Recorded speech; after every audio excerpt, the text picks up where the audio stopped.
नमस्कार, दोपहर समाचार में आपका स्वागत है।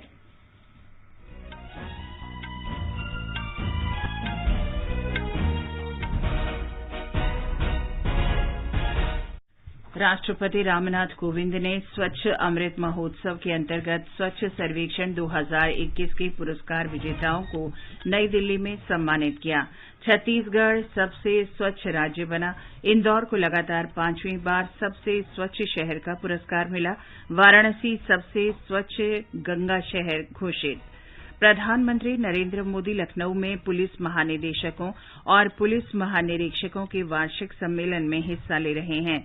वित्त मंत्री निर्मला सीतारमण अंतर्राष्ट्रीय वित्तीय सेवा केंद्र IFSC में विकास से संबंधित मुद्दों पर चर्चा करेंगी। देश में अब तक 115 करोड़ 79 लाख से अधिक कोविड रोधी टीके लगाए जा चुके हैं। स्वस्थ होने की दर 98.29% है। प्रधानमंत्री इस महीने की 28 तारीख को आकाशवाणी से मन की बात कार्यक्रम में देश विदेश के लोगों के साथ अपने विचार साझा करेंगे। भारत का 52वां अंतर्राष्ट्रीय फिल्म महोत्सव आज शाम गोवा में शुरू होगा। T20 अंतर्राष्ट्रीय क्रिकेट में तीसरा और अंतिम मैच भारत और न्यूजीलैंड के बीच कल कोलकाता में खेला जाएगा। इंडोनेशिया मास्टर्स टूर्नामेंट के सेमीफाइनल में पीवी सिंधु जापान की अकाने यामागुची से हार गई। पुरुष वर्ग के सेमीफाइनल में आज किदाम्बी श्रीकांत का मुकाबला डेनमार्क के एंडर्स एंटोनसन से होगा। दोपहर समाचार में मुकेश कुमार के साथ मैं चंद्रिका जोशी। देश ने कोविड टीकाकरण अभियान के अंतर्गत 110 करोड़ से अधिक टीके लगाने का लक्ष्य हासिल कर इतिहास रच दिया है। इस महत्वपूर्ण कार्य में योगदान करने वाले चिकित्सकों, नर्सों और अन्य स्वास्थ्य कर्मियों का आकाशवाणी अभिनंदन करता है। इसके साथ ही हम आपको सतर्क भी करना चाहते हैं कि कोविड अभी समाप्त नहीं हुआ है। आप सभी से हमारी अपील है कि यथाशीघ्र दोनों टीके लगवाएं और अन्य लोगों को भी टीके लगवाने के लिए प्रेरित करें। त्योहारों के समय कृपया 3 आसान उपायों का पालन अवश्य करें। मास्क पहनें, 2 गज की सुरक्षित दूरी बनाए रखें, हाथ और चेहरा साफ रखें। कोविड से संबंधित कोई भी जानकारी और मार्गदर्शन के लिए राष्ट्रीय हेल्पलाइन नंबर 0112397846 और 1075 पर संपर्क करें। और अब समाचार। राष्ट्रपति रामनाथ कोविंद ने कहा है कि स्वच्छ भारत अभियान की सबसे बड़ी सफलता देशवासियों की सोच में बदलाव है। नई दिल्ली में आज स्वच्छ अमृत महोत्सव में श्री कोविंद ने कहा कि व्यापक पैमाने पर हुआ ये परिवर्तन परिवारों तक पहुंच गया है। उन्होंने स्वच्छता के प्रति विचारों में बदलाव के लिए देशवासियों को बधाई दी। मुझे यह जानकर प्रसन्नता हुई कि 35 राज्य और संघ राज्य क्षेत्र तथा लगभग सभी शहरी क्षेत्र खुले में शौच से मुक्त घोषित किए जा चुके हैं। समुचित व पर्याप्त वेस्ट वाटर के ट्रीटमेंट की व्यवस्था के आधार पर 9 शहरी क्षेत्रों को वाटर प्लस प्रमाणित किया जा चुका है।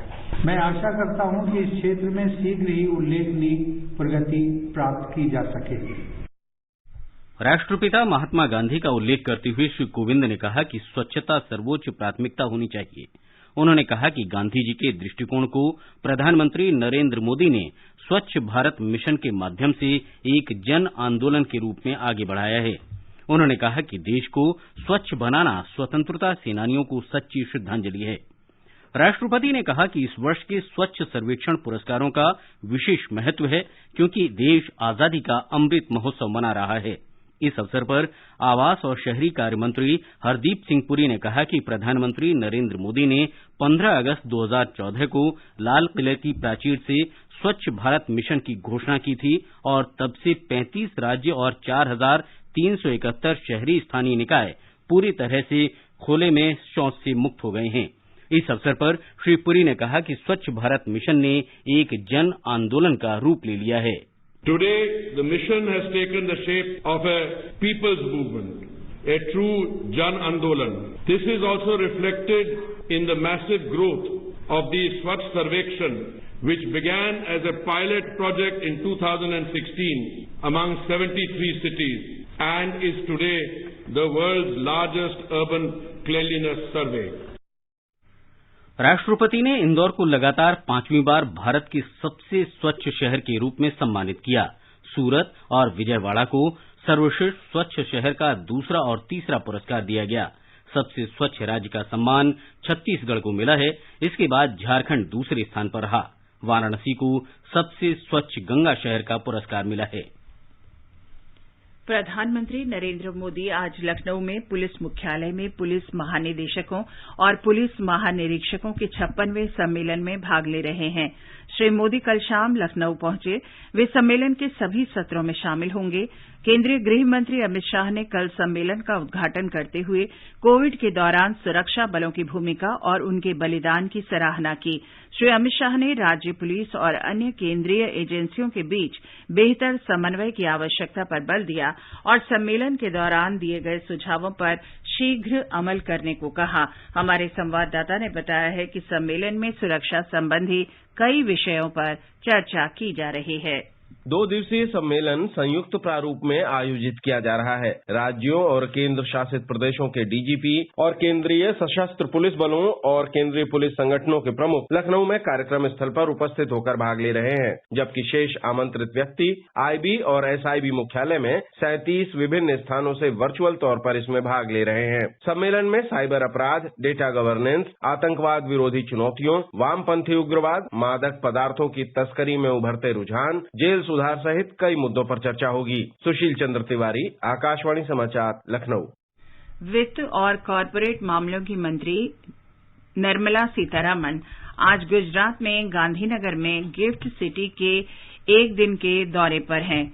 उनका वहां पहले अंतर्राष्ट्रीय वित्तीय सेवा केंद्र IFSC में विकास से संबंधित मुद्दों पर चर्चा करने का कार्यक्रम है।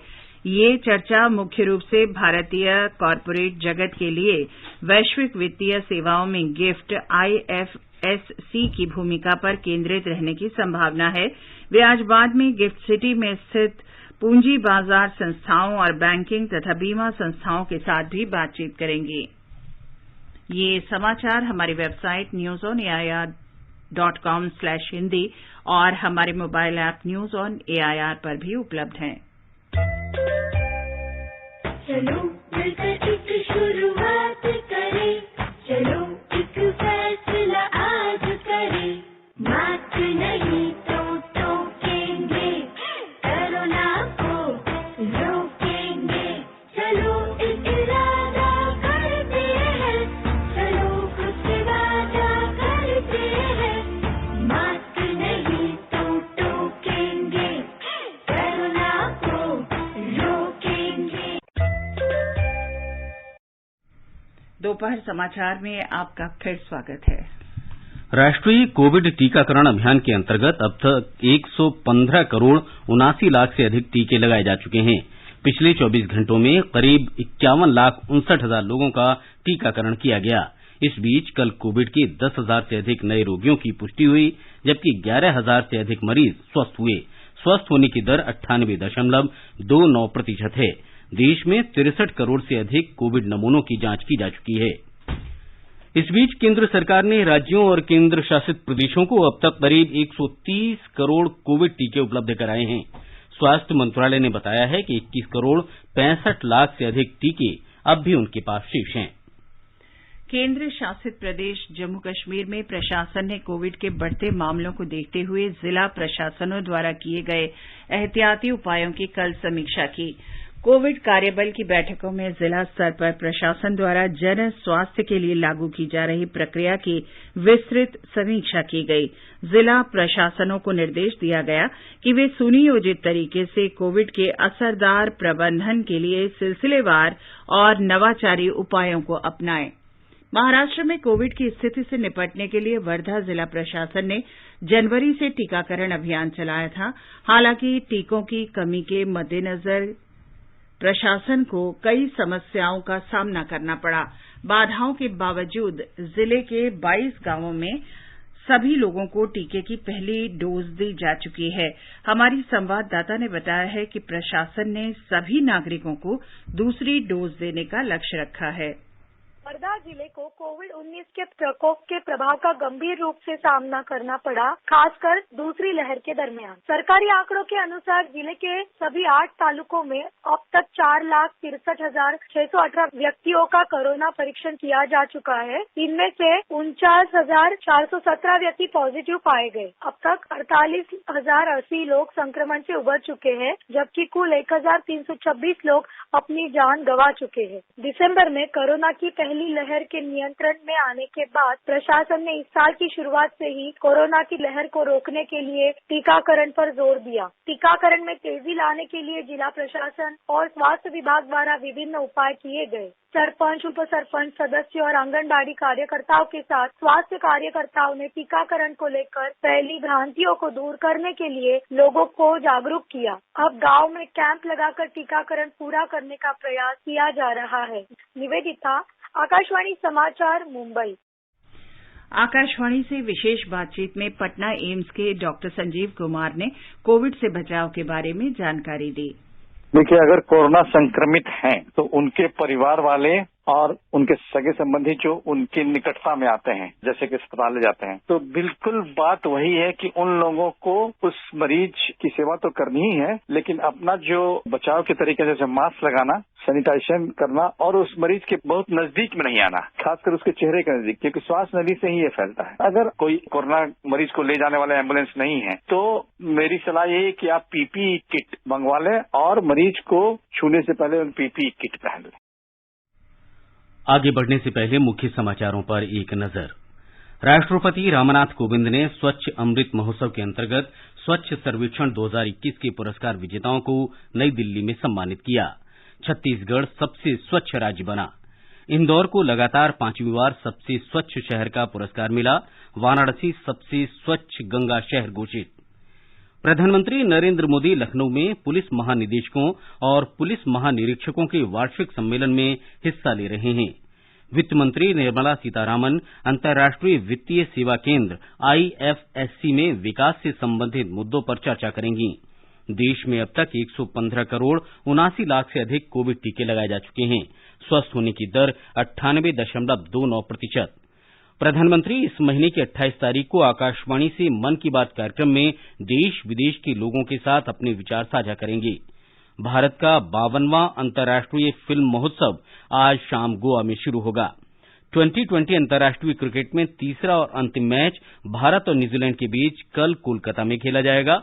इंडोनेशिया मास्टर्स टूर्नामेंट के सेमीफाइनल में पीवी सिंधु जापान की अकाने यामागुची से हार गई हैं। पुरुष वर्ग के सेमीफाइनल में आज किदाम्बी श्रीकांत का मुकाबला डेनमार्क के एंडर्स एंटनसेन से होगा। प्रधानमंत्री नरेंद्र मोदी इस महीने की 28 तारीख को आकाशवाणी से मन की बात कार्यक्रम में देश विदेश के लोगों के साथ अपने विचार साझा करेंगे। ये कार्यक्रम की 83वीं कड़ी है।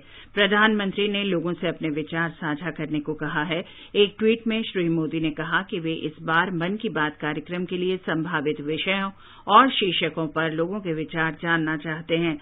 उन्होंने लोगों से अपने संदेश माईगॉव और नमो ऐप पर रिकॉर्ड कराने का आग्रह किया है। श्रोता टोल फ्री नंबर 1800-117800 पर हिंदी और अंग्रेजी में अपने संदेश रिकॉर्ड करा सकते हैं। भारत का 52वां अंतर्राष्ट्रीय फिल्म महोत्सव इफ्फी आज से गोवा में शुरू हो रहा है। रंगारंग उद्घाटन समारोह में भारतीय सिनेमा की जानी मानी हस्तियां शामिल होंगी। इस वर्ष के फिल्मोत्सव का एक अन्य आकर्षण ये है कि इसमें देश भर के 75 प्रतिभाशाली युवा 75 क्रिएटिव माइंड्स ऑफ टुमारो प्रतियोगिता में भाग लेंगे। भारत की स्वतंत्रता के 75 वर्ष पूरा होने के उपलक्ष्य में आजादी का अमृत महोत्सव के अंतर्गत ये प्रतियोगिता कल से शुरू होगी। एक रिपोर्ट। फिल्म निर्माता करण जौहर और अभिनेता मनीष पॉल उद्घाटन समारोह का संचालन करेंगे। इसमें अभिनेता सलमान खान, रितेश देशमुख, जेनेलिया देशमुख, मौनी रॉय, श्रद्धा कपूर तथा रणवीर सिंह के प्रदर्शन से दर्शकों को सम्मोहित करने की उम्मीद है। कोविड प्रतिबंधों के कारण समारोह का आयोजन व्यक्तिगत और वर्चुअल दोनों प्रारूपों में किया जा रहा है। इस वर्ष के लिए पहली बार मार्टिन कोसिजी और इस्तेवान जावो को सत्यजीत रे लाइफ टाइम अचीवमेंट अवार्ड से सम्मानित किया जाएगा। उद्घाटन समारोह में अंतर्राष्ट्रीय सिनेमा की 2 बड़ी हस्तियां भी उपस्थित रहेंगी। समारोह में कार्लोस सौरा द्वारा निर्देशित the king of all the world पहली फिल्म होगी और इस फिल्म का अंतर्राष्ट्रीय प्रीमियर भी होगा। पणजी से पवन की रिपोर्ट के साथ समाचार कक्ष से अलका सिंह। आजादी का अमृत महोत्सव के अंतर्गत आइए अब सुनते हैं आकाशवाणी की विशेष प्रस्तुति आजादी का सफर। आजादी का अमृत महोत्सव।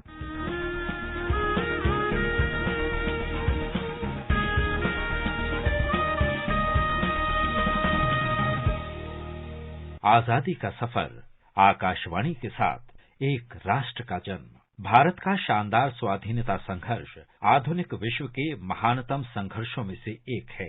आकाशवाणी आपके लिए रोजाना ला रही है इस शानदार संघर्ष की एक झलक।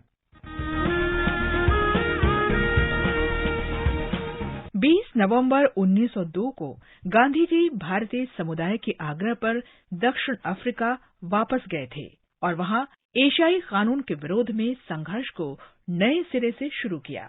ऐसे ही एक कानून एशियाटिक लॉ अमेंडमेंट ने ट्रांसवाल प्रांत में रह रहे भारतीयों को एशियाटिक रजिस्ट्रार के पास पंजीकरण कराने के लिए व्यक्तिगत रूप से उपस्थित होकर जांच कराने, उंगलियों के निशान देने और पंजीकरण प्रमाण पत्र हर समय साथ रखने के लिए विवश कर दिया था। अन्यथा भारतीयों और अन्य एशियाटिक्स को जुर्माना, जेल या निष्कासित होना पड़ता था।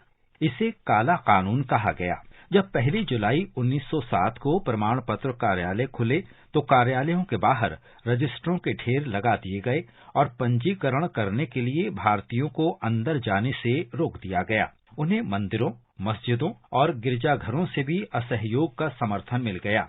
शुरू में इसे पैसिव रेजिस्टेंस कैंपेन कहा गया, लेकिन बाद में गांधी जी ने इसे सत्याग्रह का नाम दिया। पंजीकरण बंद होने तक क्षेत्र में 13,000 में से केवल 511 ने ही पंजीकरण कराया था। जनवरी 1908 में गांधी जी को गिरफ्तार कर लिया गया। पंजीकरण से मना करने वाले सत्याग्रही लोगों से शीघ्र ही जेलें भरने लगी। बाद में उसी महीने सेना के नेता जनरल जेसी स्मट्स को बातचीत के लिए विवश होना पड़ा। गांधी जी और अभियान के अन्य नेता जेल में थे, इसलिए जनरल स्मट्स ने चेतावनी जारी की, यदि भारतीय स्वयं पंजीकरण कराएंगे तो ब्लैक एक्ट यानी काला कानून वापस ले लिया जाएगा और कैदी रिहा कर दिए जाएंगे। अभियान की तरफ से गांधी जी इस बात पर सहमत हो गए। जैसे ही समझौते की बात फैली, अभियान में शामिल कुछ लोगों ने खुद को ठगा हुआ महसूस किया। फरवरी के मध्य में गांधी जी पर हमला किया गया और पंजीकरण कार्यालय जाते समय क्रोधित सत्याग्रही लोगों के समूह के हमले में वो घायल हो गए। उन्होंने जनरल स्मट्स पर विश्वास दोहराया और स्वयं का पंजीकरण कराया। जल्द ही स्मट्स ने एक बिल प्रस्तुत किया जिसमें स्वयं पंजीकरण कराने वाले लोगों को मान्य ठहराने की बात थी, लेकिन ब्लैक एक्ट के बारे में वे अपनी बात पर अटल नहीं रह सके। गांधी जी ने उन्हें अपना वायदा पूरा करने और कानून वापस लेने के लिए 16 अगस्त 1908 तक का समय दिया। संघर्ष के अगले चरण के लिए गांधी जी के नेतृत्व को स्वीकार किया गया। जनरल स्मट्स को अंतिम चेतावनी जारी की गई कि ब्लैक एक्ट वापस ले, वरना पंजीकरण प्रमाण पत्र जला दिए जाएंगे। आखिरकार सत्याग्रह कर रहे लोगों ने 2000 पंजीकरण प्रमाण पत्रों को आग के हवाले कर दिया। 20 नवंबर महान योद्धा और तत्कालीन मैसूर राज्य के शासक टीपू सुल्तान की जयंती भी है। उनका जन्म 20 नवंबर 1750 को बंगलुरु के देवनहल्ली में हुआ था।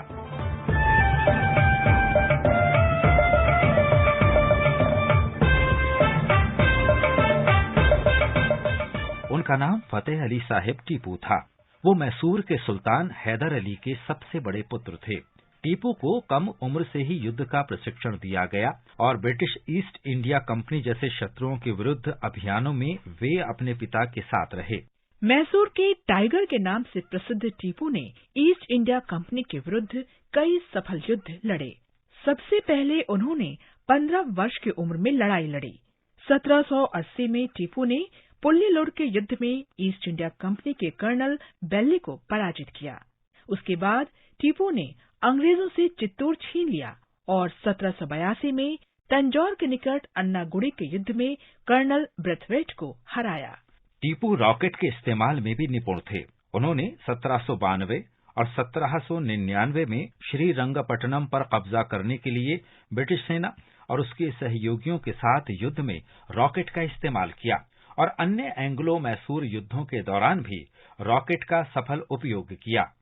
1799 में पराजय के बाद अंग्रेज इन रॉकेट को ब्रिटेन ले गए और रिवर्स इंजीनियरिंग के जरिए नए रॉकेट बनाए। फ्रेंच कमांडर इन चीफ और बाद में सम्राट बने नेपोलियन ने भी टीपू से गठजोड़ करना चाहा था। टीपू अंतर्राष्ट्रीय व्यापार में विश्वास करते थे। उन्होंने प्रशासनिक प्रणाली को औचित्यपूर्ण बनाया और स्थानीय उद्योगों को प्रोत्साहित किया। उन्होंने नए सिक्के चलाए और नया कैलेंडर जारी किया। आजादी का सफर आकाशवाणी के साथ की इस कड़ी में आज बस इतना ही। कल फिर मिलेंगे एक नई कड़ी के साथ।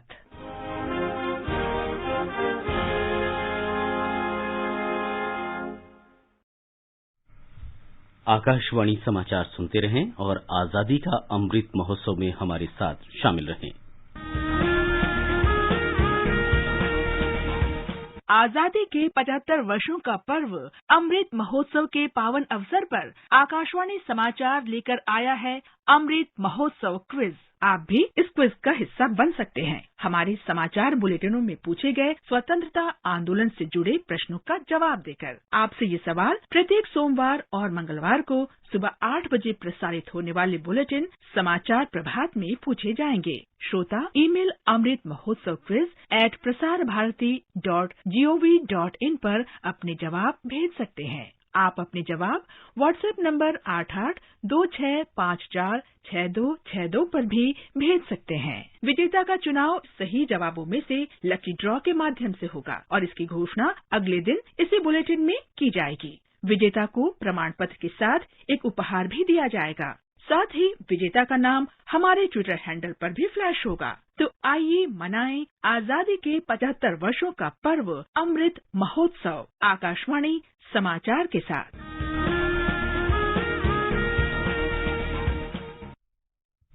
और अब प्रस्तुत है संस्कृति संदेश। आज का संस्कृति संदेश समर्पित है स्वदेशी खिलौनों को।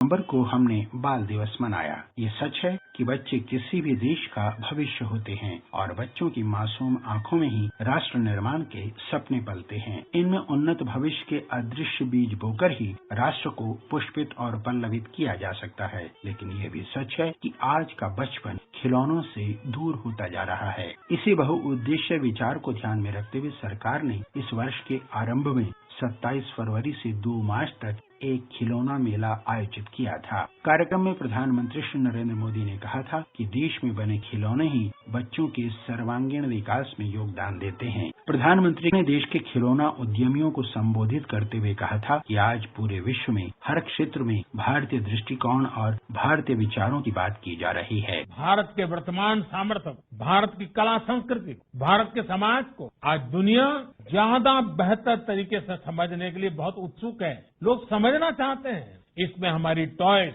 और गेमिंग इंडस्ट्री बहुत बड़ी भूमिका निभा सकती। मेरा हर युवा इनोवेटर से, हर स्टार्टअप से ये आग्रह है कि एक बात का बहुत ध्यान रखें। आप पर दुनिया में भारत के विचार और भारत का सामर्थ्य दोनों की सही तस्वीर रखने की जिम्मेदारी भी है। एक भारत श्रेष्ठ भारत से लेकर वसुधैव कुटुंबकम की हमारी शाश्वत भावना को समृद्ध करने का दायित्व भी आप पर है। प्रधानमंत्री ने कहा था कि रचनात्मक खिलौने बच्चों के विवेक को विकसित करते हैं और उनकी कल्पनाओं को उड़ान प्रदान करते हैं। प्रधानमंत्री ने कहा कि ये खिलौने हमारे मन को हमारे इतिहास और संस्कृति से भी जोड़ते हैं। आज जब देश आजादी का अमृत महोत्सव मना रहा है, तो खिलौनों के माध्यम से देश के अमर सेनानियों की गाथाएं जनमानस के सामने रोचक ढंग से रखी जा सकती हैं। आजादी के आंदोलन से जुड़ी अनेक ऐसी दास्तान है जिनको सामने लाना जरूरी है। हमारे क्रांतिवीरों, हमारे सेनानियों के शौर्य की, लीडरशिप की कई घटनाओं को खिलौनों और गेम्स के कंसेप्ट के रूप में तैयार किया जा सकता है। प्रधानमंत्री की अपेक्षाओं का अनुसरण करते हुए हमें भारत में हस्त निर्मित खिलौनों को बढ़ावा देना होगा ताकि वोकल फॉर लोकल को प्रोत्साहित किया जा सके। ये समाचार आकाशवाणी से प्रसारित किए जा रहे हैं। ताजा समाचार जानने के लिए आप हमारे Twitter handle @AIR News Hindi को फॉलो कर सकते हैं। आजादी का अमृत महोत्सव के लिए सभी उपभोक्ताओं को शुभकामनाएं। हॉलमार्क सोने की शुद्धता सुनिश्चित करता है। हमेशा हॉलमार्क वाले सोने के आभूषण खरीदें। उपभोक्ता संबंधित किसी भी शिकायत के लिए कृपया राष्ट्रीय उपभोक्ता हेल्पलाइन के टोल फ्री नंबर 14404 पर संपर्क करें। उपभोक्ता मामले विभाग, भारत सरकार द्वारा जनहित में जारी। जागो ग्राहक जागो। ये आकाशवाणी है। सड़क परिवहन और राजमार्ग मंत्री नितिन गडकरी ने ट्वीट कर राष्ट्रीय राजमार्ग संख्या 144A पर अखनूर पुंछ सड़क के निर्माण सहित जम्मू कश्मीर, लद्दाख और पड़ोसी राज्य पंजाब के लगभग 3,900 करोड़ रुपए के महत्वपूर्ण राष्ट्रीय राजमार्गों और सड़कों के निर्माण को मंजूरी देने की जानकारी दी। हमारे संवाददाता ने बताया है कि नए निर्माण कार्य से पंजाब के अतिरिक्त जम्मू कश्मीर और लद्दाख में सड़क के बुनियादी ढांचे को बढ़ावा मिलेगा। केंद्र शासित प्रदेश जम्मू कश्मीर में आज दोपहर दक्षिण कश्मीर के कुलगाम जिले के अशमुजी इलाके में आतंकवादियों और सुरक्षा बलों के बीच हुई मुठभेड़ में एक आतंकवादी मारा गया। पुलिस सूत्रों ने बताया कि सुरक्षा बलों की एक संयुक्त टीम ने गांव में आतंकवादियों की मौजूदगी की खुफिया सूचना मिलने के बाद अशमुजी गांव में घेराबंदी और तलाशी अभियान शुरू किया। अंतिम समाचार मिलने तक इलाके में संयुक्त अभियान जारी था। ब्यौरे की प्रतीक्षा है। इंडोनेशिया मास्टर्स बैडमिंटन टूर्नामेंट के सेमीफाइनल में 2 बार की ओलंपिक पदक विजेता पीवी सिंधु जापान की अकाने यामागुची से हार गई हैं। यामागुची ने सिंधु को 21-13, 21-9 से हराया। पुरुष सिंगल्स सेमीफाइनल में आज विश्व के पूर्व नंबर 1 खिलाड़ी किदाम्बी श्रीकांत का मुकाबला मौजूदा विश्व टूर फाइनल चैंपियन डेनमार्क के एंडर्स एंटनसेन से होगा। 2020 अंतर्राष्ट्रीय क्रिकेट में तीसरा और अंतिम मैच भारत और न्यूजीलैंड के बीच कल कोलकाता में खेला जाएगा। भारत ने दूसरे मैच में न्यूजीलैंड को 7 विकेट से हराया। इसके साथ ही भारत ने 3 मैचों की श्रृंखला में 2-0 की अजेय बढ़त बना ली है। बद्रीनाथ मंदिर के कपाट सर्दियों के दौरान आज बंद हो जाएंगे। केदारनाथ, यमुनोत्री और गंगोत्री धाम के कपाट सर्दियों के लिए पहले ही बंद हो चुके हैं। पर्वतीय इलाकों में बर्फबारी के कारण 4 धाम मंदिरों के कपाट प्रतिवर्ष नवंबर महीने में बंद कर दिए जाते हैं।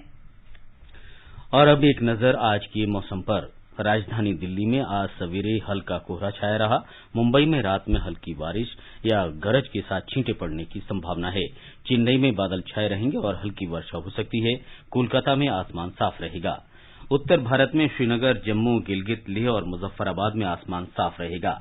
पूर्वोत्तर में गुवाहाटी, इम्फाल, अगरतला और आइजोल में सवेरे हल्के कोहरे के बाद दिन में आसमान साफ है। शिलंग, ईटानगर, गंगतोक और कोहिमा में आसमान साफ रहेगा। इन जगहों पर न्यूनतम तापमान 10 डिग्री और अधिकतम 31 डिग्री सेल्सियस के बीच रहने का अनुमान है। हैदराबाद, बेंगलुरु और तिरुवनंतपुरम में बादल छाए रहेंगे। कुछ जगह पर हल्की वर्षा हो सकती है।